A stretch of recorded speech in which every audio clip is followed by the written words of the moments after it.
La Haute Autorité de l'Audiovisuel et de la Communication HAC a ouvert ce mercredi 25 février 2026 sa première session ordinaire de l'année. Après la trêve réglementaire, cette session s'ouvre dans un climat particulier, celui des préparatifs de la présidentielle d'avril prochain. Faisant le point de la gestion médiatique des élections couplées du 11 janvier dernier, le président Edouard Loko a préféré se considérer comme un arbitre plutôt qu'un enseignant qui félicite ses élèves. Nous nous considérons comme des arbitres et nous pouvons constater que les joueurs que vous avez bien joué, vous avez respecté les règles du jeu. Je ne voudrais pas pour le moment déjà féliciter l'administration de la HAC. Ils ont du métier déjà parce que ça fait 31 ans qu'ils organisent des élections. Le président de l'institution est ensuite revenu sur l'absence de décision concernant la période de pré-campagne. Selon lui, la 7e mandature de la HAC a une philosophie bien claire. La HAC a jugé que ce n'est pas nécessaire.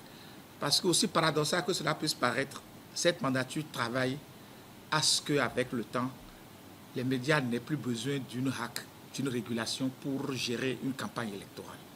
L'annonce phare de cette rentrée reste l'organisation prochaine de débats thématiques pour la présidentielle du 12 avril prochain.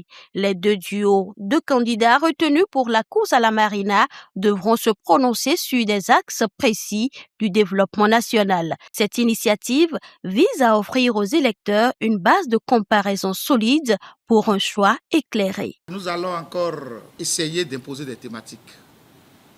En matière de présidentielle, la HAC propose, les candidats disposent. Aucune loi ne leur fait obligation de faire un débat, hélas. Mais nous allons travailler comme sur un débat, et tout au moins, nous allons quand même exiger des débats sur des thèmes, même si ce n'est pas les candidats eux-mêmes.